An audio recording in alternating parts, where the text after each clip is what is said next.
sejam muito bem-vindas e bem-vindos ao Revista TST. Aqui nós te deixamos por dentro das notícias da Justiça do Trabalho. Dá só uma olhada no que preparamos para a edição de hoje. Vinculação de idas ao banheiro a prêmio de incentivo variável é considerada ilegal.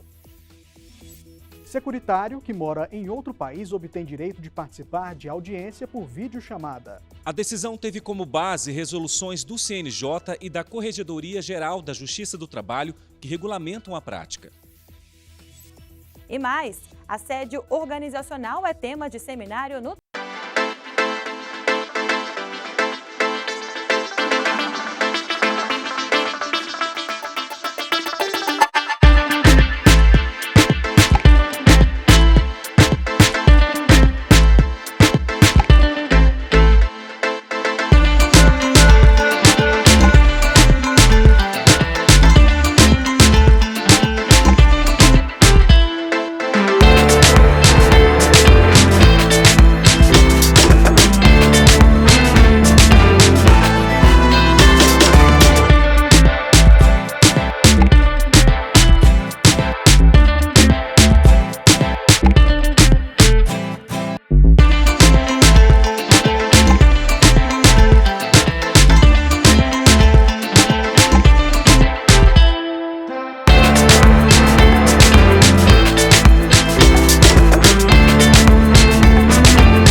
O caso foi levado, então, ao Tribunal Superior do Trabalho. A relatora do caso, na seção 2 de dissídios individuais, ministra Liana Scheibe, teve entendimento semelhante ao do regional. No voto, ela explicou que os detalhes narrados no processo demonstram que a morte resultou de uma animosidade entre colegas, surgida durante o contrato de trabalho e que poderia ter sido evitada pela empregadora. Além disso, havia o fato de que um dos sócios da contratante estava presente no momento da discussão, na noite do homicídio, e mesmo sabendo do histórico de conflito entre eles, permitiu que o ex-empregado, desacordado e vulnerável, passasse a noite no mesmo local que o agressor. Ainda de acordo com a ministra, a vinculação era clara porque sem essa relação de trabalho, nenhum dos eventos subsequentes teria ocorrido. A maioria dos ministros da SDI 2 acompanhou a relatora, no sentido de considerar que a Justiça do Trabalho é competente para julgar o pedido de indenização das filhas da vítima. Ficaram vencidos os ministros Amaury Rodrigues, Sérgio Martins e a ministra Morgana Richa.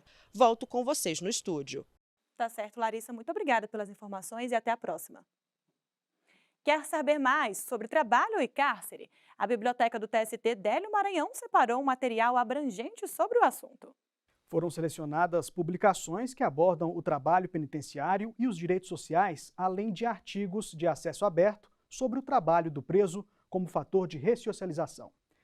Pelo QR Code que está aparecendo na tela, você tem acesso a todo o conteúdo. Vamos para um breve intervalo e logo mais você vai ver. Trabalhadora que sofreu assédio sexual vai ser indenizada. A gente volta já.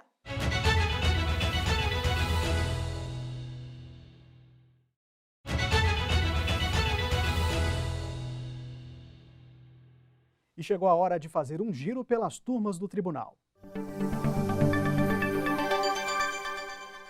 Um frigorífico de Goiás foi condenado em quase R$ 2 milhões por dano moral coletivo. Isso porque foram impostas jornadas exaustivas a motoristas de carreta que trabalhavam por mais de 8 horas seguidas diariamente. A decisão é da segunda turma. O Ministério Público do Trabalho ajuizou ação civil pública depois de constatar que o frigorífico descumpria normas de saúde e segurança. O ponto de partida foi uma ação trabalhista de 2011 que revelou as condições da morte de um motorista de carreta num acidente em rodovia. No processo, ficou demonstrado que ele trabalhava diariamente por 20 horas seguidas e muitas vezes dormia no caminhão. A Consolidação das Leis do Trabalho estipula que a duração normal do trabalho para os empregados em qualquer atividade privada não pode exceder 8 horas por dia. Atividades externas incompatíveis com a fixação de jornada devem ser anotadas na carteira de trabalho e no registro dos profissionais. Segundo o MPT, a empresa enquadrava os carreteiros na exceção, mesmo que fosse possível controlar o tempo trabalhado por GPS. Por isso, pediu a condenação do frigorífico por dano moral coletivo e a proibição de enquadramento do trabalho dos carreteiros como serviço externo. A Vara do Trabalho de Mineiros, em Goiás, aceitou os pedidos e fixou a indenização em R$ 1.700.000 por dano moral coletivo. O Tribunal Regional do Trabalho da 18ª Região manteve a sentença. O TRT destacou que ficaram nítidas as possibilidades de controle do tempo trabalhado, também por meio de documentos que detalhavam os horários de embarque das cargas, distâncias que seriam percorridas e itinerários. O frigorífico tentou reverter a condenação no Tribunal Superior do Trabalho, mas a relatora do recurso de revista na segunda turma, ministra Maria Helena Malman, acompanhou o entendimento regional. Ela reforçou que a jornada exaustiva, além de prejudicar a saúde dos motoristas, também é um risco para todos que trafegam pelas rodovias do país. Sobre a indenização de quase R$ 2 milhões, a ministra destacou que o TST vem consolidando o posicionamento de que a revisão do valor arbitrado nas instâncias anteriores somente é possível quando ele for excessivo ou irrisório. Na avaliação da relatora, o montante não deve ser extremamente alto, a ponto de dificultar a continuidade da atividade econômica da contratante, mas também não pode ser irrelevante para evitar a reiteração da conduta. Após a decisão, a empresa entrou com agravo regimental. A terceira turma considerou ilegal o oferecimento de incentivos aos empregados que iam menos vezes ao banheiro. Devido a essa prática, a Telefônica vai ter de indenizar uma trabalhadora em R$ 10 mil por dano moral. A atendente da Telefônica disse que o supervisor controlava as idas ao banheiro e que essas pausas afetavam o cálculo do prêmio de incentivo variável, um sistema de remuneração vinculado ao cumprimento de metas. Segundo a empregada, o método de vincular o prêmio à produção gerava constrangimento na hora de ir ao banheiro. Em defesa, a empresa alegou que o que acontecia era uma organização mínima do trabalho para garantir o atendimento ao cliente. O Tribunal Regional do Trabalho da 9ª Região no Paraná acolheu a tese de que as idas ao banheiro afetavam indiretamente o cálculo do prêmio, mas manteve a sentença de primeiro grau que havia negado o pedido de indenização. O TRT entendeu que o método não repercutia negativamente na avaliação funcional da atendente ou no pagamento de salários. Ainda segundo o regional, não ficou comprovado que a empregada era proibida de ir ao banheiro além das pausas previstas. A trabalhadora recorreu ao TST. O relator do recurso na terceira turma foi o ministro Alberto Balazeiro.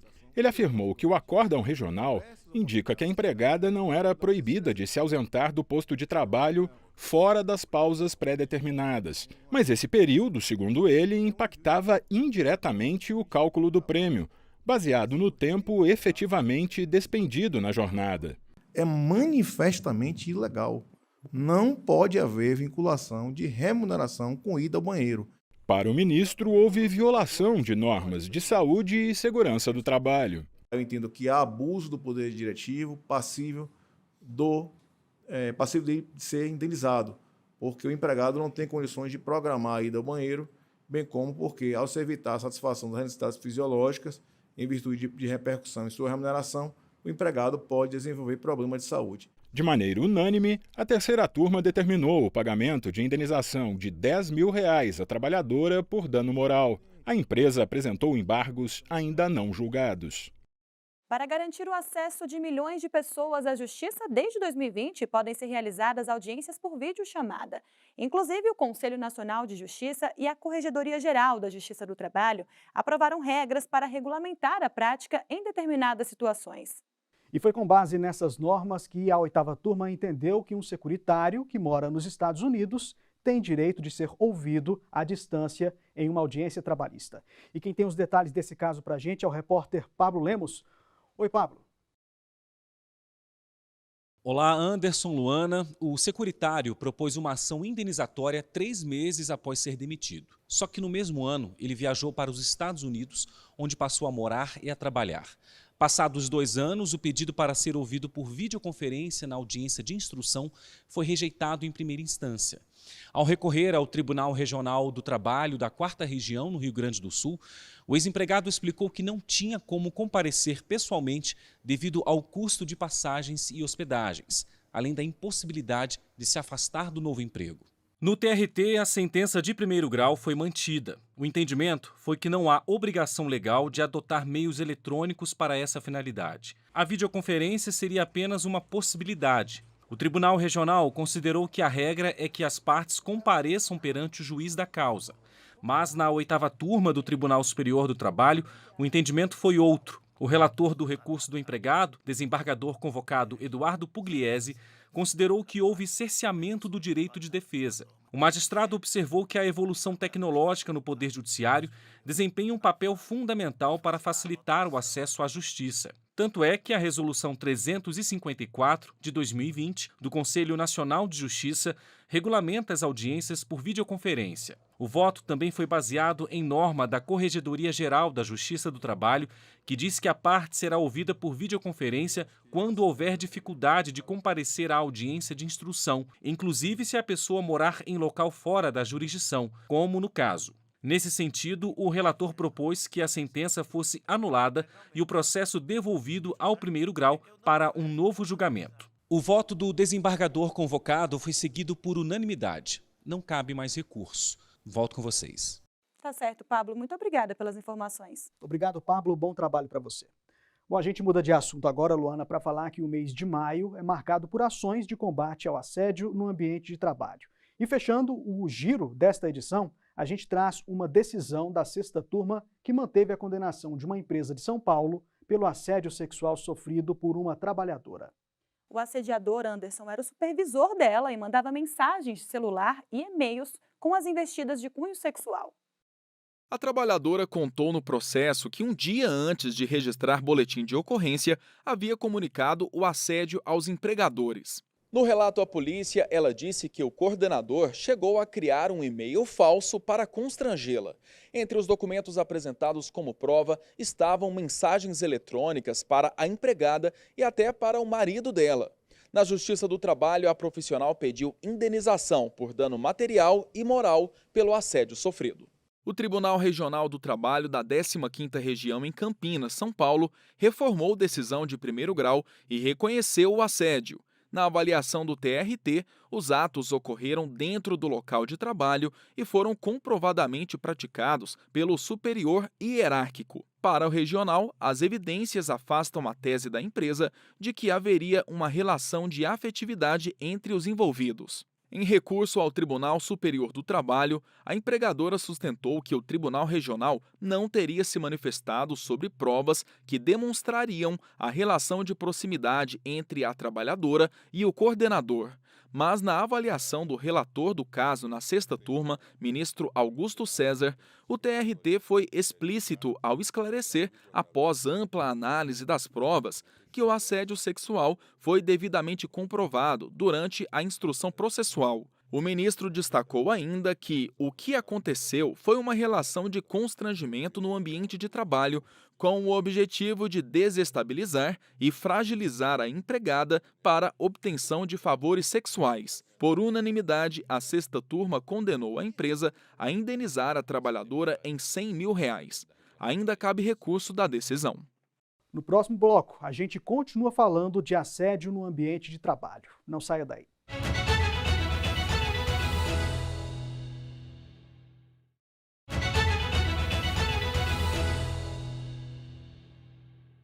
Estamos Estamos de volta e com dados impactantes sobre assédio no ambiente de trabalho.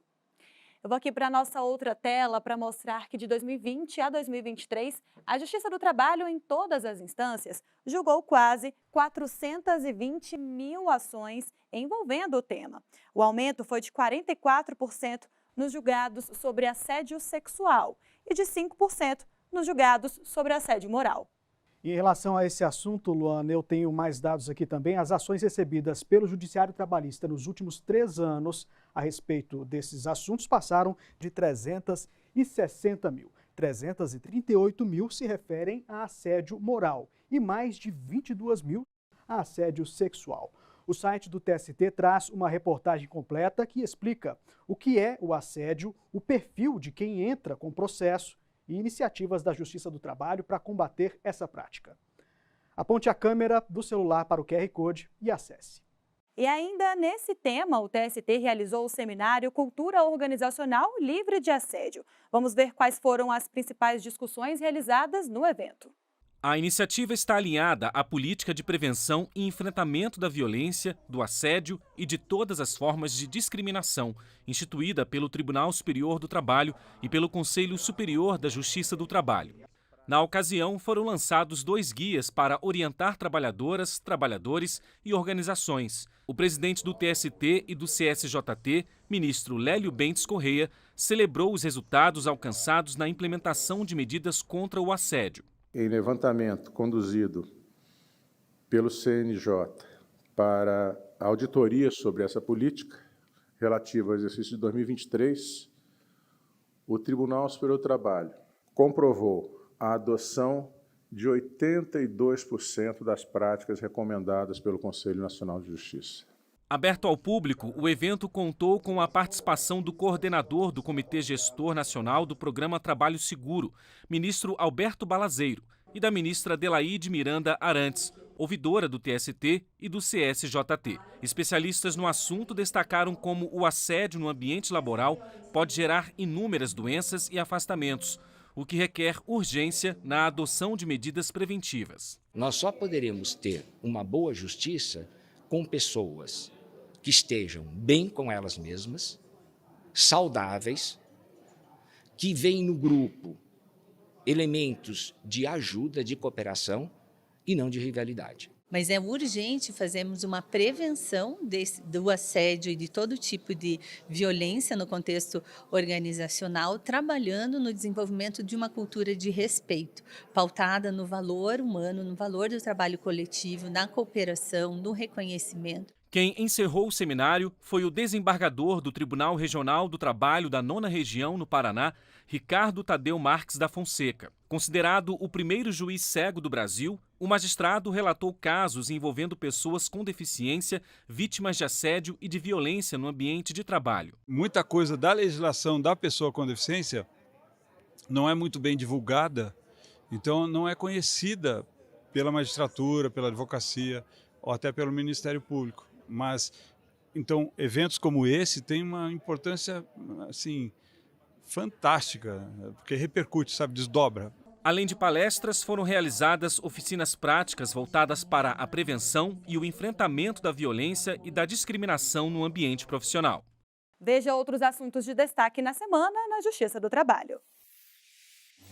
O TST e a Escola Nacional de Formação e Aperfeiçoamento de Magistrados do Trabalho promoveram o seminário Trabalho, Democracia e Inclusão Social. A conferência de abertura contou com a palestra do ministro do Supremo Tribunal Federal, Flávio Dino.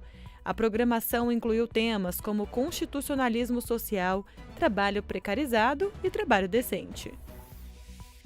O TST homologou acordo de mediação pré-processual entre a Empresa Brasileira de Serviços Hospitalares e sindicatos de empregados de hospitais universitários.